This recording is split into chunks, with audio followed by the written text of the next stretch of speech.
Ethan walks out of the boutique with a steel watch on his wrist, box under his arm, $15,000 lighter, and he feels like he just did something smart.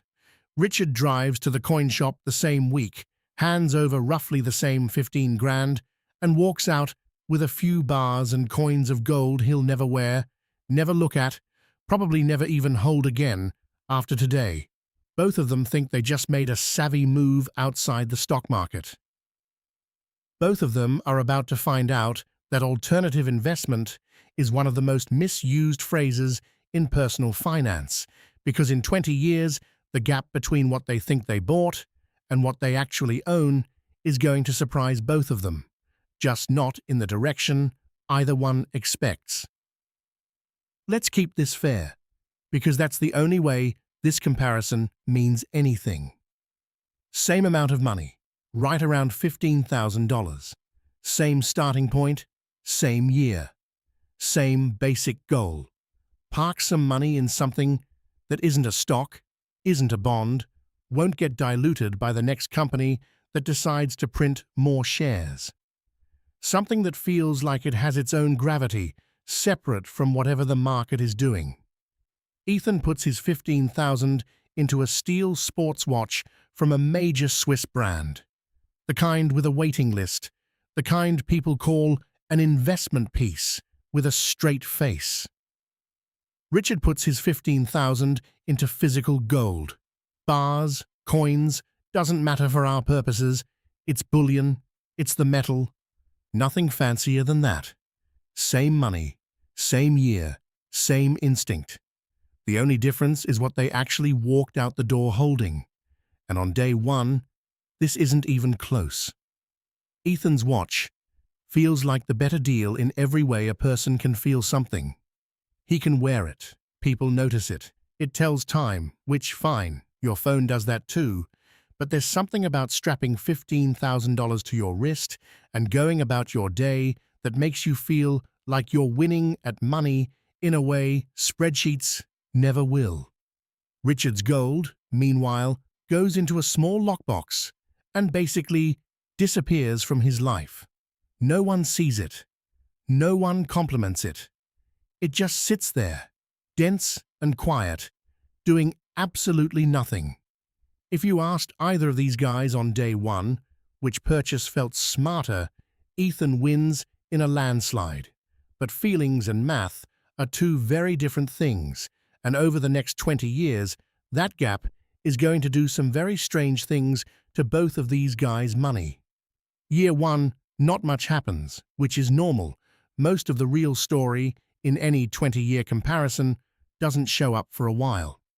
Ethan's watch is still sitting at retail value on paper, maybe even a little above, because this particular model has a line out the door and people are paying over sticker just to get one now. Richard's gold has moved a little with the market. Gold doesn't sit still. It drifts with inflation expectations, interest rates, what the dollar's doing, but nothing dramatic. If Ethan tried to sell his watch back to a dealer this year, though, he'd get a real education. Because the moment a new watch becomes a used watch, even a used watch worn for one day, the price a dealer will pay him drops hard. We're talking somewhere in the range of 10 to 20% off retail immediately, sometimes more, just for the crime of it no longer being in the box with the tags on. Richard doesn't have this problem. Gold doesn't have a used category. An ounce of gold he bought yesterday and an ounce of gold someone mined 100 years ago are worth the same thing, because gold's whole identity is that it's fungible. One piece is interchangeable with any other piece of the same purity and weight. That's strike one for the watch, and we're barely out of the gate. By year 5, the divergence starts to get real, and this is where the story gets more interesting than most people expect, because it doesn't go the way either guy assumed. Some luxury watches, a small number of specific in-demand references, have genuinely outpaced a lot of traditional assets over 5-year stretches.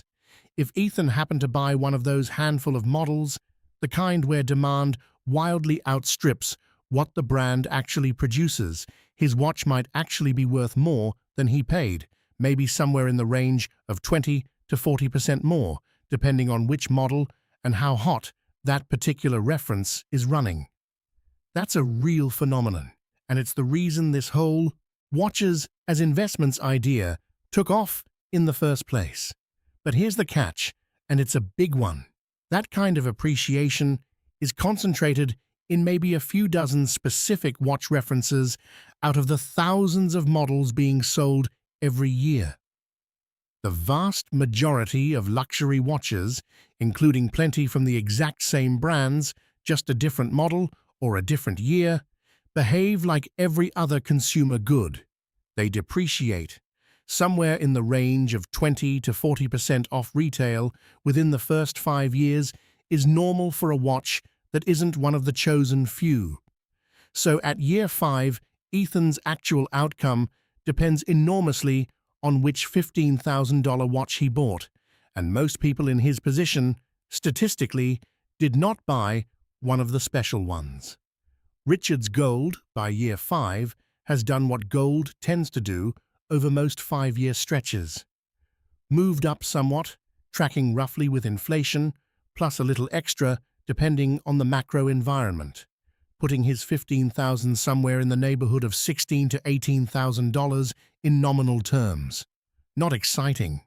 Nobody's making a video about Richard's gold bars going up 10 to 15% over 5 years, but it's also not depending on which specific bar he bought, because gold is gold. And then it gets worse for Ethan if he's holding one of the non-special watches, because here's something nobody mentions when they're showing off a watch collection on social media. Most luxury watches need servicing. Every few years, call it every 5 to 7, a mechanical watch needs to go back to the manufacturer or an authorized service center for a full movement service, and that bill typically runs somewhere from $500 to $1,500, depending on the brand and complexity. That's money going out on a store of value just to keep it running. Gold has never once asked Richard for a maintenance appointment. By year 10, here's where it gets surprisingly close, and I mean genuinely close, which catches people off guard. If Ethan got lucky or got smart and bought one of those handful of perpetually in-demand steel sports models, his watch could realistically be worth somewhere around $22,000 to $28,000 at this point. A real gain, no question. Richard's gold, over the same 10 years, assuming a fairly typical decade for gold, has probably grown to somewhere around $20,000 to $25,000, mostly tracking inflation with maybe a bit of a premium if it's been a decade where people were nervous about currencies or geopolitics, which tends to be good for gold. So at the 10-year mark, in the best-case watch scenario, these two guys are sitting in roughly the same neighborhood. This is the point where, if you stop the story here, you'd say it's basically a wash, maybe a slight edge to the watch, if Ethan got the right one. But this is exactly where the story fully separates, because everything that happens between year 10 and year 20 depends on costs that have been quietly accumulating the whole time, and almost nobody accounts for them until they try to actually cash out. By year 15, if Ethan's watch is one of the special ones, it might be pushing somewhere around $30,000 to $38,000 in theoretical market value, genuinely impressive on paper. But market value and what Ethan actually gets are two very different numbers, and this is exactly the gap this channel exists to point out. If Ethan's watch is not one of the special ones, which, again, is the much more likely scenario, by year 15, it's probably worth somewhere around $8,000 to $12,000, less than half of what he paid, because regular luxury watches don't really recover from their initial depreciation.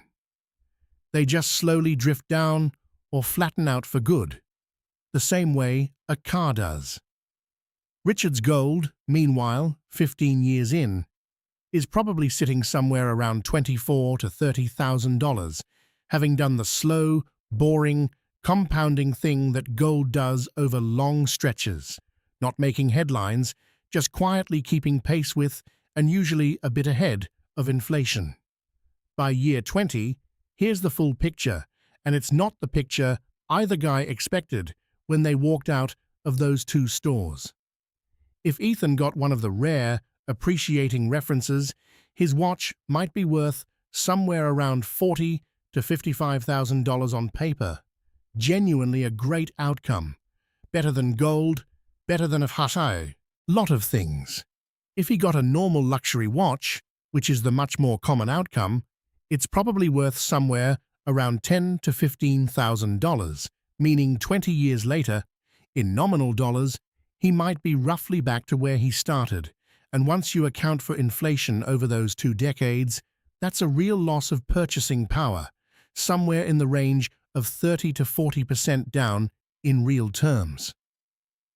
Richard's gold, after 20 years of doing the one thing gold has reliably done for thousands of years, not collapse, not need servicing, not go out of style, is probably sitting somewhere around $35,000 to $45,000, which after inflation puts him modestly ahead in real terms, maybe up somewhere around 10 to 20% in actual purchasing power.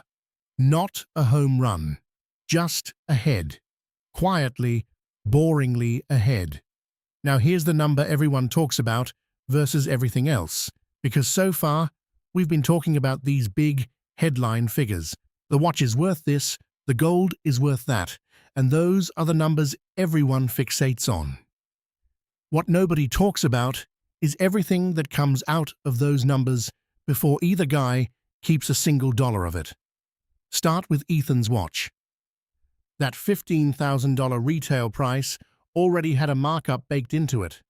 Luxury watch retail margins are notoriously wide, and when Ethan goes to sell, even in the best-case scenario where his watch appreciated, he's not selling at the price you'd see quoted online. He's selling into a buyer's spread, which on the secondary market for watches commonly runs somewhere around 10 to 20% below whatever the market price headline number is, because the dealer or platform buying it from him needs their own margin too. Then there's insurance. If Ethan was responsible and insured a $15,000 object for 2 decades, that's a recurring cost, often somewhere around 1 to 2% of the watch's value per year, which over 20 years adds up to a meaningful chunk of money that never shows up in the watch is worth X headline. Then there's the servicing we already mentioned. Call it 3 to 4 service visits over 20 years at $500 to $1,500 each, so somewhere around $1,500 to $5,000 total just in upkeep.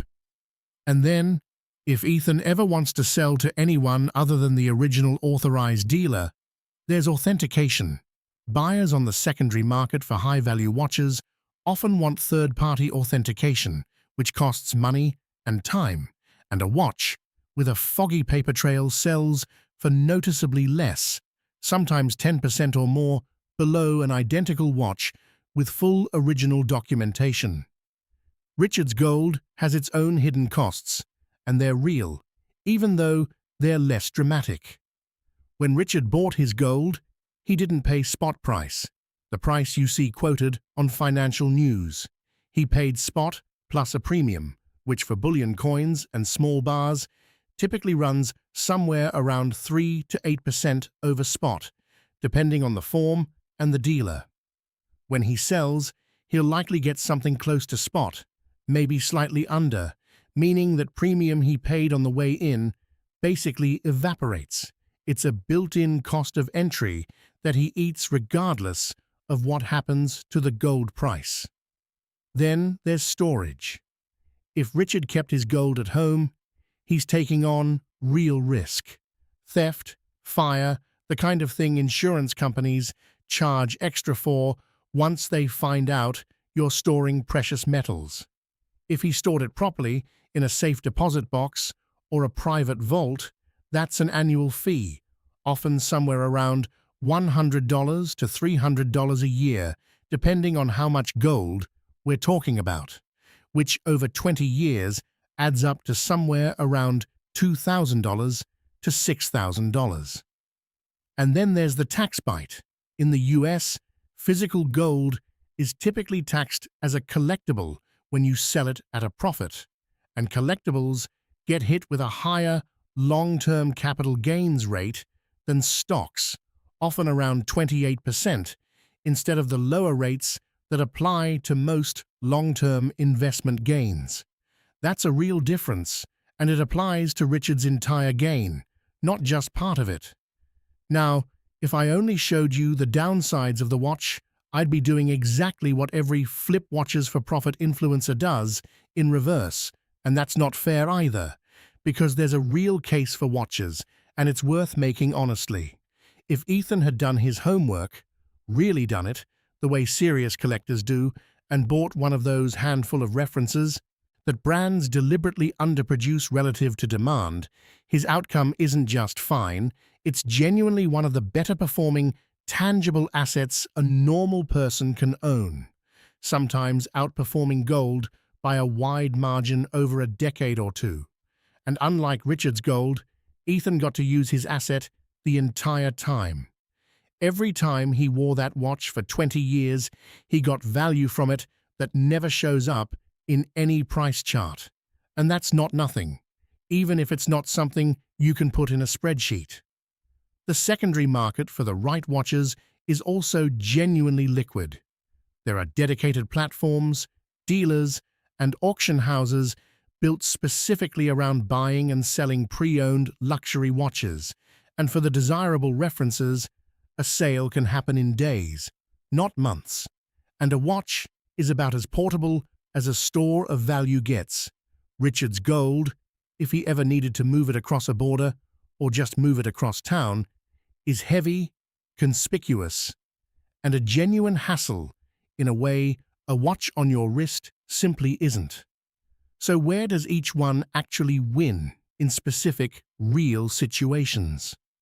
The watch wins when, and basically only when, you're buying a model that's already proven to be in chronic, structural demand relative to supply, ideally buying it at or near retail through an authorized channel rather than paying a huge markup on the grey market, and you genuinely want to wear it, so that even in a mediocre financial outcome, you got real use out of the money.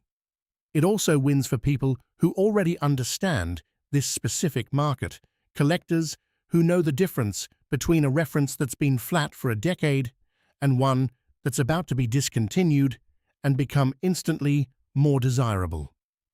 Gold wins for almost everyone else who wants this kind of asset because it wins as a pure hedge. Something that tends to hold or gain value specifically during the kind of economic stress that hurts stocks and bonds, it's liquid. In a way, a niche luxury good never quite is. You can sell a fraction of it without the all-or-nothing problem of selling one watch, and there's no taste risk. Gold doesn't go out of style, doesn't depend on a brand staying desirable, doesn't depend on a specific reference number staying hot on social media for the next 20 years. And here's the real trap, because it isn't watches are bad, and it isn't gold is boring, don't bother. The real trap is buying either one because you saw a video or a forum post or heard your brother-in-law say his watch is worth way more now without him ever actually trying to sell it. The real trap is treating an alternative investment as a category where the math doesn't apply just because it's not a stock, when in reality, every one of these assets has its own version of the spread, the storage cost, the tax treatment, the maintenance bill, and the only way to know if it actually beat just sitting in cash or gold or anything else is to run the full 20-year numbers for your specific purchase, not the headline number for the one famous reference everyone talks about. And if you're sitting there thinking, okay, fine, but what if either of these guys had just taken that same $15,000 and put it into a plain, boring index fund instead of a watch or a bar of gold? That's a completely different conversation. And it's one where the numbers get a lot less forgiving for both of these guys. We'll get into that one next. For now, just remember, the only number that actually matters is the one you're left holding after every fee, every spread, and every tax bill has already been paid. Everything before that is just a number on a screen.